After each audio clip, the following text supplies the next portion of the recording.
Hi guys! Andito ako sa labas ng house. Maga-gardening na naman ako guys. Ilipat ko tong jade plant ko sa mas bigger na pot kasi lumalaki na siya.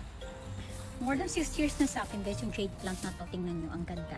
Ayan siya guys, diba? Ang ganda. Ang tagal na sa akin neto guys. Ganito yung pot niya. Gusto ko kasi white kaya ililipat ko siya dito. May mga baby jade plants na naman ako guys. Tingnan nyo. May roots na siya. Ang cute. Tinatanggal ko muna yung stones sa taas.